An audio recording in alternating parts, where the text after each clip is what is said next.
میرے بابا مجھے ہمیشہ کے لیے چھوڑ کر چلے گئے ہیں، اب کبھی واپس نہیں آئیں گے۔ جازم نے روتے ہوئے کہہ رہا تھا۔ نور سمجھ نہیں پا رہی تھی اسے تسلی دے یا پیچھے دھتکار دے۔ اس وقت اس پر ترس بھی آ رہا تھا، لیکن اس کا ایک منہ ساتھ لگ کر رونا نور جہاں کو پریشان کیے ہوا تھا۔ بس مشکل ہی سے خود سے جدا کر پائی تھی۔ اچھا اب چپ کر جا، تیرے رونے سے کہا واپس آ جائے گا تیرا باپ؟ نہ ہی نہ، تو رو ہی کہہ رہا ہے۔ نور جہاں نے بے ساختہ اس کے آنسو پوچھے۔ چل ادھر آ، اس کا بازو پکڑ کر اور اسے تخت پہ بٹھا دیا، خود بھی اس کے پاس بیٹھ گئی۔ کلی او کلی جا پانی لا کر دے چھورے کو، رو رو کے دیوانہ ہو گیا ہے۔ نور جہاں کی آواز پر ایک دبلی پتلی نازک سی لڑکی شیشے کا گلاس پانی لے آئی جازم کے لیے۔ سامنے گلاس بڑھا کر اسے مسکرا کر دینے لگی۔ جازم نے ایک عجب سی نظر ڈال کر ہٹا لی، اس کے ہاتھ سے گلاس نے لیا۔ یہاں رکھ دو، اس نے تخت کی طرف اشارہ کیا۔ لڑکی نے گلاس رکھ کر واپس چلی گئی۔ جازم نے گلاس پکڑ کر پانی کے 2 گھونٹ بھرے اور واپس رکھ دیا۔ چل اب بتا، کیا ہوا تیرے باپ کو؟ بیمار تھا کیا؟ ہاں کینسر تھا انہیں، وہ سنجیدگی سے بولا۔ اوہو، دکھ ہوا سن کے، اکیلا رہ گیا ہوں میں۔ جازم پھر سے رونے لگا۔ اب کاہے رونے لگا پھر سے؟ کاہے گھر پر کوئی نہ ہی ہے تمہارے؟ نور جہاں کی بات میں جازم نے نفی میں سر ہلایا۔ کوئی نہیں ہے، میں اکیلا ہوں۔ دیکھ یہ دنیا ایسی چلی آ رہی ہے، کسی کے چلے جانے سے تیری زندگی نہ ہی رک جائے گی نہ رکنی جائے گی، فیصلہ تجھے خود ہی کرنا پڑے گا بوا۔ میں 8 دن سے سویا نہیں، رو کر ہی گزرے ہیں، اب سر پھٹ رہا ہے پر نیند نہیں آ رہی۔ کچھ کھایا ہے تم نے؟ نہیں۔ رک میں کھانا لاتی ہوں تیرے لیے۔ نور جہاں اٹھ کر چلی گئی، اس کے سامنے کھانا رکھ کر بیٹھ گئی۔ پہلے کچھ کھا لے، چہرہ دیکھ کیسے مرجھا گیا 8 دن میں۔ نور جہاں جازم کا اترا ہوا چہرہ دیکھ کر بولی۔ جازم اس کی فکر مندی پر مسکرا بھی نہیں سکا۔ اپنے ہاتھ سے کھلا دیں، بابا مجھے اپنے ہاتھ سے کھلاتے تھے۔ جازم کی فرمائش پر پھر سے مشکل میں پڑی تھی، پر نور جہاں نے کسی کو نہ ہی کھلایا تھا۔ تو آج کھلا دے، ورنہ اٹھا لیں یہاں سے، جہاں سے 3 دن بنا کھائے گزار لیے تھے، وہاں اور بھی گزر جائیں گے۔ جازم نے رخ بدل کر کہا۔ اچھا چل منہ دھر کر، تو بھوکا ہے اس لیے لحاظ کر رہی ہوں تیرا، ورنہ نور جہاں کو پرواہ ہی نہیں ہے کسی کی۔ نوالا بنا کر جازم کی طرف بڑھاتے ہوئے کہا۔ وہ اس کے ہاتھ سے کھانا کھانے لگا۔ آخری نوالے پہ سے نور جہاں کا ہاتھ پکڑ کر کھایا، پھر اس کے ہاتھ کو چوم کر چھوڑ دیا۔ بہت شکریہ۔ برا تو نور جہاں کو لگا، مگر کچھ بول ہی نہیں کہ باپ کا سننا ہے۔ جازم اٹھ کر نور جہاں کے کمرے کی طرف بڑھ گیا۔ ارے چھورے، ادھر کہاں جا رہا ہے؟ نور جہاں برجستہ بولی۔ نیند آ رہی ہے مجھے، سونے جا رہا ہوں، پلیز جب تک میں خود نہ اٹھ جاؤں مجھے جگائیے گا مت۔ یہ کہہ کر جازم اس کے کمرے میں چلا گیا۔ عجیب ہے، یہ ایسے گھر میں گھومتا ہے جیسے اس کے باپ کا ہو، نور جہاں تب کر بولی تھی۔ رات کا 1 بج گیا تھا مگر وہ کمرے سے نہیں نکلا تھا۔ نور جہاں کئی بار آ کر اسے دیکھ چکی تھی، لیکن وہ سو رہا تھا۔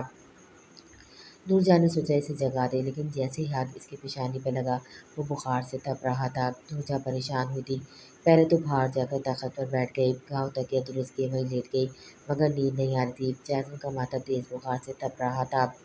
پتہ نہ ہی کاہے کا اتنا دل پر لگا بیٹھا ہے باپ کے غم کو، کیسا تپ رہا ہے بخار سے۔ نور جہاں بے چین سی تھی، نہ جانے کیوں جازم سے ہمدردی سی ہو رہی تھی۔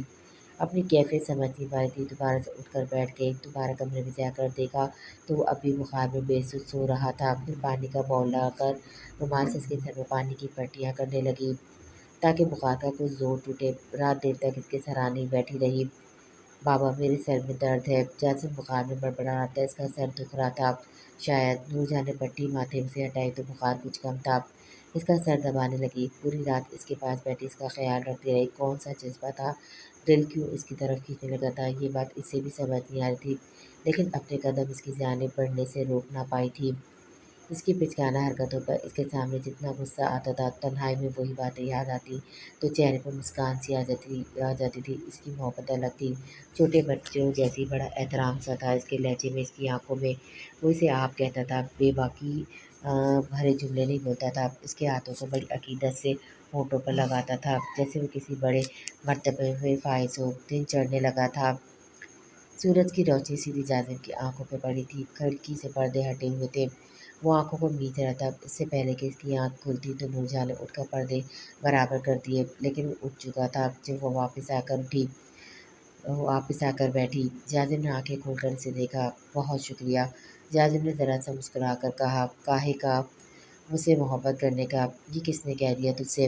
زبان سے کہنا ضروری تو نہیں، پوری رات میری فکر میں جاگتی رہی ہیں، مجھے پتا ہوتا کہ بخار پر آپ کے ہاتھوں میری اتنی سیوا ہوگی تو دعا کرتے ایک عمر بخار میں گزر جائے۔ जाजिम ने मुस्कुरा कर कहा, देख तेरा बाप मर गया था, इसी तरह जरा सा ध्यान रख लिया, लेकिन तू तो कुछ और ही दिमाग का है शायद। नूरजहाँ मुतज़्ज़िब सी हुई थी। नहीं, मैं भी यही समझा हूँ, लेकिन ऐसा ऐसा वही करता है जिसके दिल में एहसास और मोहब्बत होती है, वरना हमदर्दी। मैं रात भर जागा नहीं चाहता। वो उठकर बैठ गया। मेरे साथ चलें ना, आप अकेले घर जाऊँ जा तो फिर से बीमार पड़ जाऊँगा, वहाँ मेरा कौन ख़्याल रखेगा? जाजिम की आंखों और लहजे में जाती। मैं काहे जाऊँ तुम्हारे घर, लगती क्या हूँ तेरी? आप मेरी सब कुछ लगती है, अपने दिल से पूछ कर देखे एक बार, वो बता देगा दिल के किस कदर करीब हूँ मैं। ये कहकर उठकर खड़ा हो गया। नूरजहाँ से यह एकटक देख रही थी। अब चलता हूँ, फिर आऊँगा। ये कहकर वैसे कदम उठाता हुआ वहाँ से चला गया। आरा शादी करेंगी मुझसे? अब्दुल बासित की बात पर वो पलकें झपकाना भूल गई थी, बस इसे हैरत से देख रही थी। ऐसे क्या देख रही है? बहुत आसान आसान से सवाल किया आपसे। अब्दुल बासित ने कहा, फिर भी इसे देखती रही, फिर हंसने लगी। बावले होगा, शादी कहाँ होती है हमारी? मैं करना चाहता हूँ और आपसे संजीदगी से पूछ रहा हूँ। चलो फिर मौलवी साहब से कह दो, रिश्ते का पैगाम खुद लेकर आइए जहान के कोटे पे। आरा अपने हाथ की चाय पिलाएगी इन्हें। आरा ने मुस्कुरा कर कहा, मेरी मोहब्बत का मजाक उड़ा रही है? अब्दुल बासित इसे तंज को महसूस करके बोला, ना ही रे, तुझे हकीकत बता रही हूँ, तुम्हारे अब्बा कभी नहीं मानेंगे, ना मेरी अम्मा ऐसा करेगी, फिर क्यों जी जलाते हो आरा का? आरा संजीदा सी हुई थी। आरा, क्या ये नहीं हो सकता कुछ अरसे के लिए हम दूर चले जाएं, अपनी अपनी इन जिंदगियों से निकलकर ख्वाब की दुनिया में, जहाँ न कोई मुफ्ती अनवर हो, ना कोई जहान बेगम, बस अब्दुल बासित हो और आरा हो और हमारा। अब्दुल बासित के सर के बात पे आरा ने उचक ली थी। छोटा सा घर हो, बस एक कमरे का भी हो तो आरा रह लेगी तुम्हारे साथ। तुम दिन भर पत्थर उठाकर पैसे कमा कर लाना, मैं सादा सा खाना बनाकर तुम्हें अपने हाथों से खिलाया करूँगी। तुम्हारी मेहनत से बहने वाले पसीनों को अपने आँचों से साफ किया करूँगी। तुम्हारी लाई हुई कांच की चूड़ियाँ मेरी कलाई पे हमेशा सजा करेंगी। तुम्हारी लाल चादर से कुछ छुपा लिया करूँगी। मेरा सजना संवरना, मेरा हार श्रृंगार तुम्हारे लिए होगा। तुम जब थके मांदे घर आओ, मुझे मुस्कुराता देखकर दिन की थकान भूल जाओगे। अच्छा ख्वाब है ना अब्दुल बासित? आरा जिस ख्वाब को आंखों में सजाए बता रही थी, अब्दुल बासित उनको वो देख रहा था। चुप क्यों हो गई आरा? कहती रही है, अच्छा लग रहा है ये सब सुनकर। होश में आ जाओ मेरे बाबुले सैयां, हकीकत बहुत तल्ख है। आरन ने इसकी पेशानी पर चपत लगाई। मेरे मालिक ने कहा है कि इसे अपने फार्म हाउस में कमरे बनवाने हैं। मजदूरों की ज़रूरत है, महीने भर का काम है। शहर से बहुत उम्मीद है, काफ़ी लड़के जा रहे हैं, सबको अलग अलग क्वार्टर मिलेंगे। इनमें से कुछ की नई शादी भी हुई है, अपनी बीवी को साथ भी लेकर जा रहे हैं।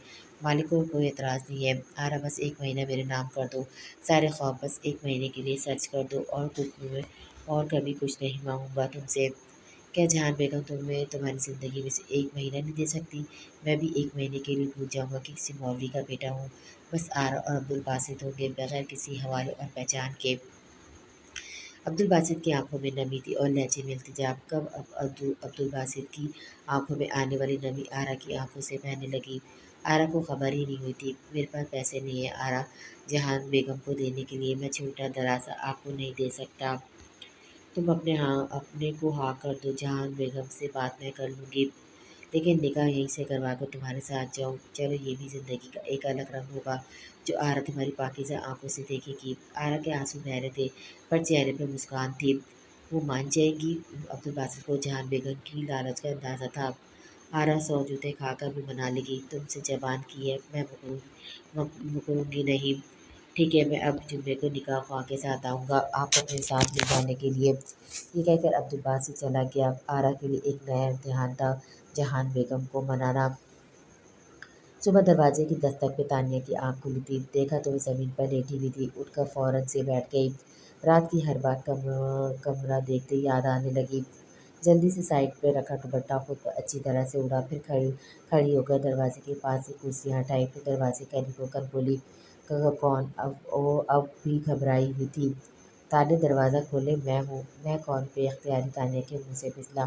मुस्कुराने लगा, आपका शौहर। दरवाज़ा खोले, हाथ में नाश्ते की ट्रे लिए खड़ा हूँ कि कब से, अब तो चाय भी ठंडी हो चुकी है। तानिया मुतअस्सिफ सी थी। दरवाज़ा खोल दिया। वो वाकई हाथ में नाश्ते की ट्रे लिए खड़ा था। तानिया पीछे हट गई। वो अंदर दाखिल हुआ, नाश्ता सामने टेबल पर रख दिया। और ख़ुद बेड पे बैठ गया। तानिया वहीं खड़ी रही। अब आप यहीं खड़ी रहेंगी क्या? आप आइए ना, नाश्ता कीजिए। एक प्लेट में 2 फ्राई अंडे थे, दूसरी प्लेट में ब्रेड के स्लाइस थे और चाय के 2 कप। भूख तो तानिया को भी लग रही थी। आप नाश्ता कर लीजिए, मैं बाद में खा लूँगी, जी कहकर वो वॉशरूम में चली गई। लेकिन जब मुँह धोकर कमरे में आए तो वो वैसा ही बैठा हुआ था, उसका इंतज़ार कर रहा था। बैठे नाश्ता करें, लहज़ा अब भी मुतवाज़िन था। तानिया मजबूरन उसके सामने बैठ गई। पैर निवाला इसे तानिया के मुँह पर डाला। मैं खुद खा लूँगी, मुझे मालूम है आप खा सकती हैं, लेकिन मेरा फूल चाहिए कि अपनी प्यारी सी बीवी को खुद खिलाऊँ। वो मुस्कुराकर बोला। तानिया नज़रें झुका गई। ऐसी कोई उमंग इसके दिल में नहीं थी, न ख्वाहिश न आरज़ू जैसी सामने बैठा शख्स कर रहा था। वो चुपचाप वो नाश्ता करने लगी, लेकिन किसी की नज़रों की तपिश इसे महसूस खुद पर महसूस हो रही थी। बामुश्किल वो नाश्ता ख़त्म कर पाई थी। घर में मेरे और आपके अलावा कोई दूसरा नहीं है और मैं काम करने का बहुत ज़ोर हूँ। ठंडी चाय पीने की आदत नहीं कि मुझे प्लीज़ कमरे से निकलते ही सामने किचन है, ज़रा चाय गर्म करके ला दें। तानिया इसके देखे बिना खड़ी हो गई, ट्रे उठाकर कमरे से निकल गई। सामने वाक़ई किचन ही था। रात में वाक़ई होश नहीं था। बेतहाशा रोते हुए आई थी और भी नहीं कहता कि कहाँ गया है। एक अकेली स्टोव पर ही मौजूद थी, लेकिन निहायत अबतर हालत में थी। शायद चाय बनाई कम और जलाई ज़्यादा गई थी। किचन की शेल्फ पर अंडों के छिलके पड़े थे, ब्रेड भी खुली रखी थी। सिंक में बर्तन धोने वाले थे। पहले तो तानिया ने नापसंदगी से किचन का जायज़ा लिया, फिर पहले के तेली को अच्छी तरह धोया, फिर चाय गर्म करने लगी। जब तक चाय गर्म हुई वो 2-4 बर्तन जो सिंक में थे वो धो चुकी थी। अंडों के छिलके भी कचरे के डिब्बे में डाले, ब्रेड को शॉपर में डालकर रबड़ चढ़ाई, शेल्फ भी साफ़ किया। चाय कप में डालकर जब लड़का किचन से निकलने लगी तो सामने खड़ा था। अरे वाह! 2 मिनट में आपने किचन की शक्ल निकाल के रख दी, वेरी गुड। कब इसने बड़ी बेतकल्लुफ़ी से इसके हाथ से लिया था। मुझे लगा आप मुझे 4-6 बातें सुनाएंगी। बड़े ही निकम्मे शौहर हो, घर की हालत क्या कर रखी है, किचन क्या कोई यूँ रखता है, लेकिन आपने तो कहा ही नहीं। बड़ा बेतकल्लुफ़ सा शख्स था, जितना तानिया के लिए वो अजनबी था, उतना तानिया भी इसके लिए थी। पहली मुलाकात निकाह के बाद रात को ही तो हुई थी। वो बड़ी मुख्तसर तानिया किचन से निकलकर बाहर निकलने लगी ताकि कमरे में चली जाए, मगर वो सामने खड़ा हो गया। तानिया का रास्ता बंद हुआ था। मुझे बाहर जाना, वो नर्वस हुई थी। मुझे इकलौती हुई ज़बान समझ नहीं आती, ज़रा साफ बोल कर देखें। साफ बोलना आता भी है या धोखा हो गया मेरे साथ? इसके बाद में तानिया ने बेसाख्ता इसकी तरफ देखा। वो मुस्कुराते हुए कपड़ा वो पे लगा गया। तानिया फिर से नज़रें झुका गई। अगर धोखा भी हुआ तो कसम से बहुत हसीन धोखा है। एक कदम उसकी तरफ बढ़ाकर बोला तो तानिया पीछे हटी थी। पूरी रात बड़ी मुश्किल से कटी है मेरी। वजह सोचता रहा कि मैं सब्र का इम्तिहान देकर किसको खुशी दे रहा हूँ। उसके बढ़ते हुए कदम और मोहब्बत भरी बातें और वरख्तगी भरी नज़रें तानिया को अज़ियत दे रही थी। इससे पहले तो वो एक कदम मज़ीद इसकी तरफ बढ़ा था। तानिया ने इसे धक्का दिया। गर्म चाय झलक कर इसके हाथों पे गिरी थी। ऐसी तवक्को नहीं थी इसे तानिया से। जाने दो मुझे चिल जाने दो मुझे, चिल्लाकर रोते हुए बाहर निकल गई। वो मुतहिर से इसे देखने लगा। चाय शेल्फ पर रखी गर्म चाय ने हाथ शुरू कर दिया था। सुबह लाहौर पहुँच गए। शम्स से एक होटल बुक करवाया था। मुनासिब सा होटल था। कमरे में आते ही बेड पे दराज हुआ था। उफ़, थका देने वाला सफ़र था। शम्स ने आंखें बंद की थी। ज़ुबिया परेशान थी। अब तक तो सारा घर जान चुका होगा कि मैं घर पर नहीं हूँ। अम्मा का तो रो रो कर बुरा हाल हो गया होगा। ज़ुबिया का दिल मुट्ठी में चिगड़ा हुआ था। शम्स ने एक आँख खोलकर उसे देखा। वो किसी सोच में खड़ी थी। इसने उठकर ज़ुबिया का हाथ पकड़ा और अपनी जानिब खींचा। वो पल में इसके पहलू में आ गिरी थी। शम्स, ज़ुबिया इस अवतार के लिए तैयार नहीं थी, न ऐसी किसी ज़रूरत की, लेकिन उसे अपने साथ में जकड़ चुका था। बोलो मेरी जान। शम्स की शोखी पर वो ज़िद हुई थी।